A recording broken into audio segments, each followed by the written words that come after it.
لە هەولێرەوە لە ستۆدیۆی هەولێری کورسات نیوزەوە میوانمان لەگەڵا هەرێم ڕێبوار شارەزای ئابووری زۆر بەخێر هاتن کاک هەرێم. ئەمێ بزانم کە هۆکاری سەپاندنی باجی گومرگی لەلایەن ئەمریکاوە بۆ سەر ئەو وڵاتانە چییە؟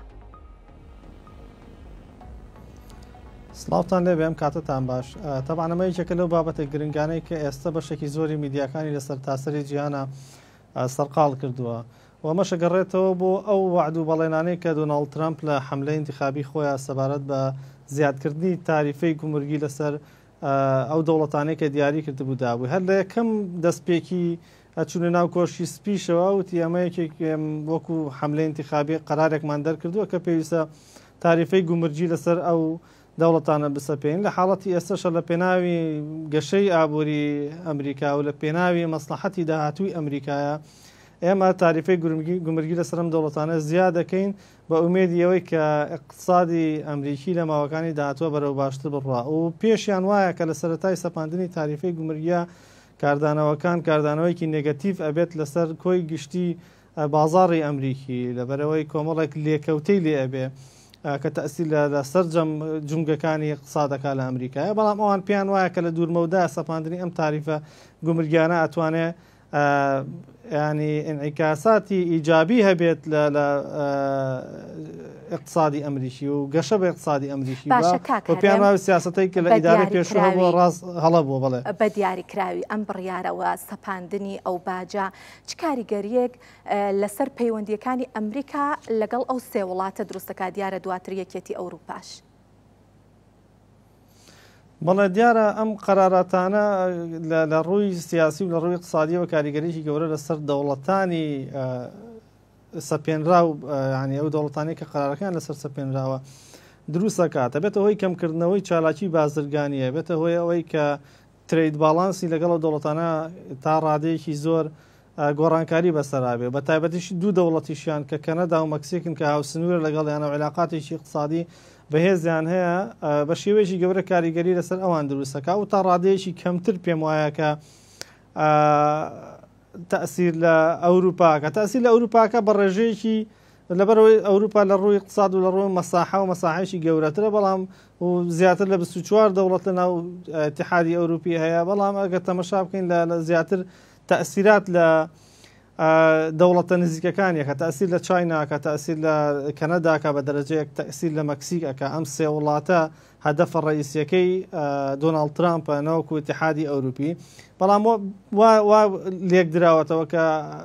بڕیارەکە لە مەساڵحی زیاتر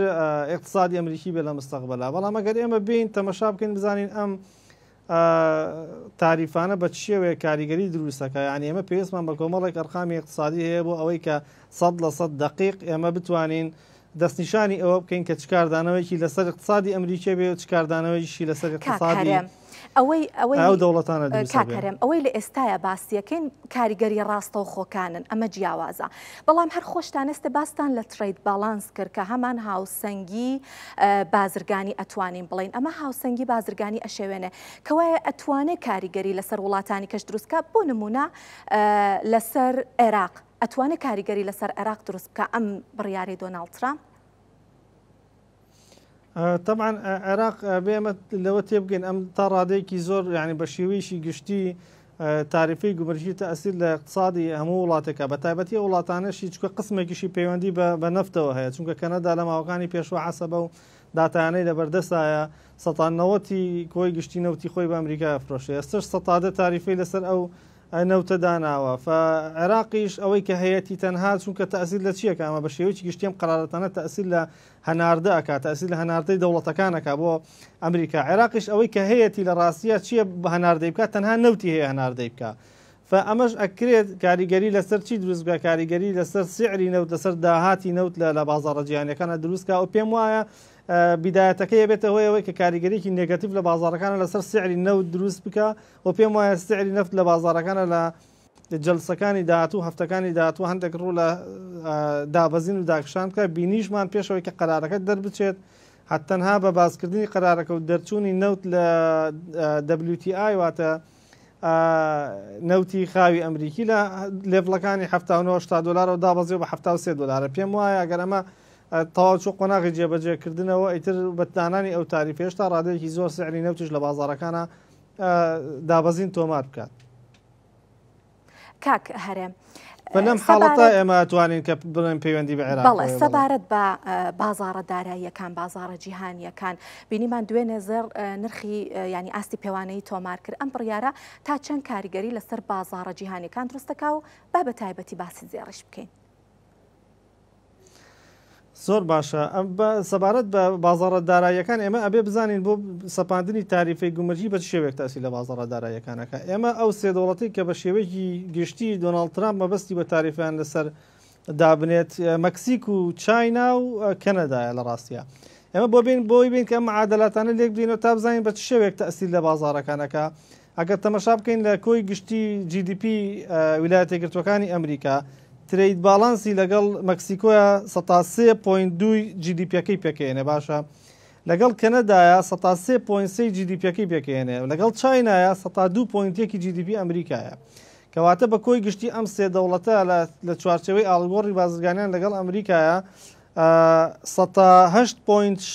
GDP ئەمریکا پێکەهێنن کە بە ڕێژەی لە 125 بۆ لەسەر مەکسیک لە 125 لەسەر کەنەدا 110 لەسەر چاینای سەپاندووە فەئێمە ئەگەر بێت و ئەمانە لە چوارچەوەی معادلاتی GDP لێک بدەینەوە کەنەدا و مەکسیکە کاتە 0.8 تەئسیراتی نێگەتیڤ لەسەر GDP باشە چایناش لەبەرەوە ترید باڵانسەکەی 102.1 GDP ئەمریکا پێکەێنێ ئەکاتە 0.21 فە بە کۆی گشتی ئەکاتە 1.8 تا ڕادەیەکی زۆر وەگەر بین ئەم 1.8 تەقسیمی ئەو 8.6 عامەکە بکەین ئەبینین ئەکاتە 121 واتە تەئسیرات لە ترید باڵانسی ئەم سێ دەوڵەتە لەگەڵ ئەمریکا بە ڕێژەی 121 دا ئەبەزێ لە بازاڕەکانە کە پێشتر ئەم سێ دەوڵەتە تیجارەتیان لەگەڵ ئەمریکایە 2.3 تریلیۆن دلار بووە ئەگەر 121 لێ کەم بکەینەوە 500 میلیارد دلارەکە واتە 500 میلیارد دلار ئەبێتە هۆی کەمبوونەوەی کاریگەریەکەی بێتە هۆی کاریگەری ئاڵوگۆڕی 500 میلیارد دلار لە نێوان ئەمریکا و ئەم دەوڵەتانە 500 میلیارد دلاریش 500 میلیارد دلاری واتە 102.1 GDP ئەمریکا 102.1 ساڵانە ئەگەر ئێمە بین تەمەشای ساڵانەی گەشەی GDP ئەمریکاگەن 102 بە نێگەتیڤ GDP کاتمان نەماوە زۆر سپاس دیارە زانیاریەکی زۆر باش پێبەخشین هیوادارم کە کاتێکی تر بتوانین ماوەیەکی زیاتر قسەی لەسەر بکەین هەرێم ڕێبوار شارەزای ئابووری لە هەولێرەوە لەگەڵمان بوو زۆر سپاس.